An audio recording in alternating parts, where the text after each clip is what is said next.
भगवान आए हैं। अच्छा, भक्तों की मैं क्या बताऊं, चर्चा छिड़ गई इसलिए ये बात कह रहा हूं। एक कथा आपने सुनी होगी, नरसिंह जी, नरसिंह भगत। 3 महात्मा हुए, एकनाथ जी, तुकाराम जी, नरसिंह जी। एकनाथ जी, ये तीनों गृहस्थ संत हुए। एकनाथ जी की पत्नी पूरी तरह अनुकूल, वे बड़े खुश होते थे, भगवान बड़ी कृपा की ऐसी पत्नी दी, सारे कार्य अच्छी तरह हो जाते हैं। और संत तुकाराम जी की पत्नी रखूबाई पूरी प्रतिकूल। एक दिन तुकाराम बैठे सत्संग कर रहे थे, वो पानी भर के आई, दूर से घड़ा सिर पे रखा, और जो देखा बैठे सत्संग, अरे निठल्लो तुम्हें कोई काम नहीं है, सवेरे से बैठ गए, भाग जाओ यहां से, मत बैठना, दोबारा मैं आऊंगी। घबराए बेचारी सत्संग। तुकाराम बैठे रहो, बैठे रहो। दोबारा फिर आई, वो देखा बैठे तो पानी से भरा घड़ा ही पटका नरसिंह जी के ऊपर, भड़ाक से फूट गया, भीग गए और सब। नरसिंह जी हंसकर बोले, हमने सुना था जो गरजते हैं वो बरसते नहीं, पर हमारी पत्नी गरजती भी है, बरसती भी। पहले गरज गई, अब आके बरस गई। खेत में बहुत से गन्ने हुए, बाजार बेचने गए तुकाराम जी, रास्ते में बाल गोपाल मिल गए, जय हो गोपाल जी, लो गन्ना खाओ, लो। सारे गन्ने बांटा, एक बचा। पत्नी ने समझा बिक गए, एक ही बचा, बिक गए, बिके नहीं, रास्ते में गोपाल जी मिल गए थे, सबको दे दिया, ये एक बचा। इस पत्नी ने वही गन्ना उठा के पीठ में मारा, 2 टुकड़े हो गए। तुकाराम बोले, बड़ी समझदार हो, गन्ना एक, हम तुम 2 टुकड़े हो गए, एक तुम चूस लो, एक हम चूस लेंगे। अभी तुकाराम भी कहते, भगवान की बड़ी कृपा है, ऐसी प्रतिकूल पत्नी दी है तो भगवान में मन आसानी से लग जाता है, नहीं तो इसी में लगा। और नरसिंह जी की पत्नी कीर्तन करने गए, स्वर्ग से धार गए। बोले ये भी अच्छा रहा, अनुकूल न प्रतिकूल, भगवान आपकी बड़ी कृपा है। भक्त तो हर क्षण में भगवान की कृपा देखता है। नरसिंह जी को घर वालों ने पहले ही निकाल दिया था, गांव से बाहर रहते थे। एक टीला था, वहीं अपनी झोपड़ी बना ली, एक ही काम, श्री कृष्ण गोविंद हरे मुरारे, हे नाथ नारायण वासुदेवा, राधा कृष्ण यही। अब ऐसे के पास रहे कौन, तो 16 सूरदास। आंख वाला कौन रहे, सूरदास। वे कीर्तन करें तो राधा कृष्ण करें, जैसे तैसे गुजर बसर चलती, कोई बात नहीं। बेटी के यहां था कोई कार्य, निमंत्रण आया, नरसिंह जी ने बोला, अब सूरदास बाबा क्या खबर, कहां से आए? अरे बेटी के यहां। अच्छा तो चलोगे नहीं बाबा, हम लोग भी घूम आएंगे। नरसिंह जी बोले चलें तो, पर यहां तो भोजन के लाले पड़े, कहां, न गाड़ी न बैल। अरे मान लो आपके तो बड़े बड़े लोग हैं तो बड़े बड़े लोग, लेकिन तुम नहीं जानते ना। नहीं नहीं नहीं, अरे आपको कोई मना कर, आप तो एक सज्जन कह रहे, आपसे तो नजरे दौलत है, इतने बड़े बड़े लोग आपके, और आप कैसी बात करते हो ना? नहीं नहीं, ऐसी बात नहीं। एक सज्जन बोले आपके नजरे दौलत है, तो एक सज्जन थे वो कह बोले ठीक कह रहे हो, नजर में तो दौलत बहुत है, जेब में नहीं है नजर। अरे नहीं नहीं, आप मांग के तो देखो। गए भैया हमें, अरे भैया आप पधारे, आओ भैया। हाँ बोलो, हमें बेटी की, अरे बिल्कुल जरूर जाना चाहिए, निमंत्रण आया है तो बेटी जाओ, लेकिन जाएं कैसे, न बैल न गाड़ी, बैल मिल जाए और जो सुना बैल।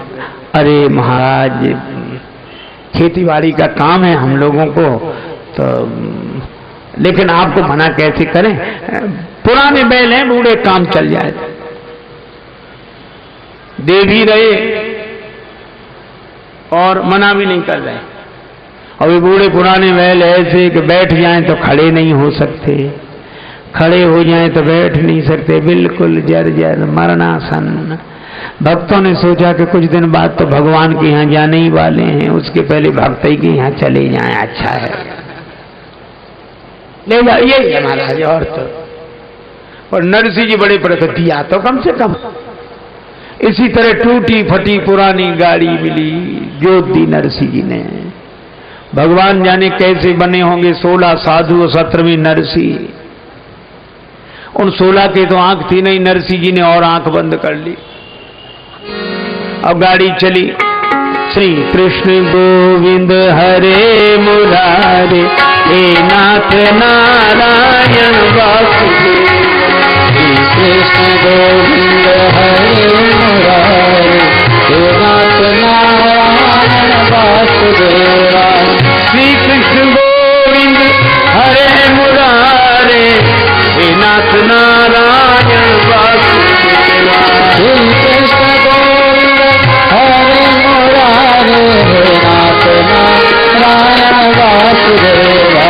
श्री कृष्ण गोविंद हरे मुरारे, हे नाथ नारायण वासुदेवा। जय श्री कृष्ण गोविंद हरे मुरारे, हे नाथ नारायण वासुदेवा।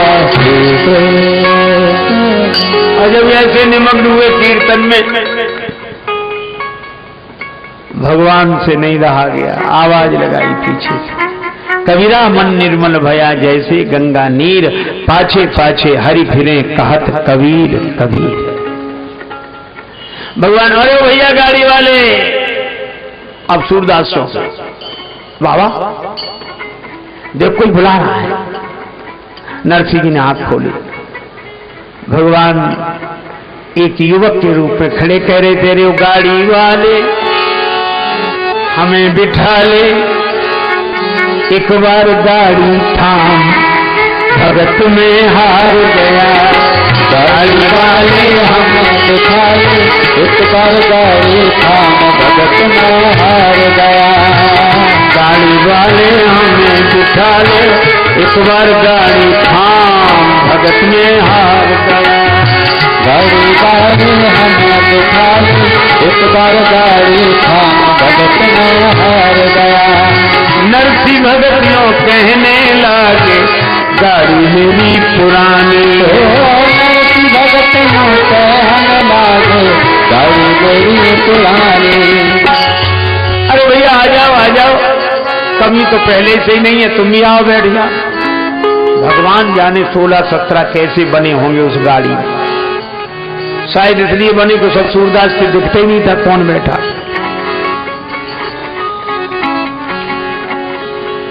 नरसिंह जी ने कहा आओ तुम भी बैठ जाओ, लेकिन एक बात है। क्या बोले? जल्दी पहुंचने की मत कहना, मेरी पुरानी गाड़ी है। भगवान ने कहा चिंता मत कर, गाड़ी तेरी ठीक करूंगा, ये मैंने मन ठानी है। गाड़ी तेरी ठीक करूंगा, ये मैंने मन ठानी है। अच्छा तो भैया कौन हुआ? खाती मेरी जाति भगत जी, कृष्णा मेरा नाम, भगत में हार गया। खाती मेरी जाति भगत जी, कृष्णा मेरा नाम, भगत में हार गया।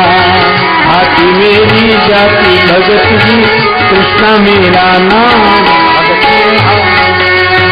खाती मेरी जाति भगत जी, कृष्णा मेरा नाम, भगत में हार गया, भगत में हार गया। अरे मैं जाति का खाती हूं, लकड़ी का काम करने वाला। नाम क्या है? कृष्ण। और भैया भैया मुझे लगता है कि भगवान ने कृपा करके ही तुम्हें भेज दिया है। गाड़ी की तो भगवान बोले अभी रुको। गाड़ी लगे सुधारने, हरि हाथ में आ रही थी, और नरसिंह भगत की टूटी गाड़ी प्रभु ने तुरंत सुधारी थी। नरसिंह भगत की टूटी गाड़ी प्रभु ने तुरंत सुधारी थी। गाड़ी सुधर गई। अब नरसिंह जी सिर झुकाए बैठे। भगवान ने कहा क्या हुआ भगत जी, क्या हुआ? ये सिर का है झुक गया सिर। नरसिंह जी बोले कुछ नहीं। नहीं तो भी कुछ तो बताओ। अब बताएं क्या? पैसा तो है नहीं मेरे पास जो सुधराई दे। नरसिंह कहे भाई भजन सुना दूं, पल्ले न मेरे दाम भगत में हार। नरसिंह कहे भाई भजन सुना दूं, पल्ले न मेरे दाम भगत में हार गया, भगत में हार गया। नरसिंह कहे भाई भजन सुना दूं, पल्ले न मेरे दाम भगत में हार गया। कहे भाई भजन सुना दूं, पल्ले न मेरे नरसिंह कहे भाई भजन सुना दूं, पल्ले न मेरे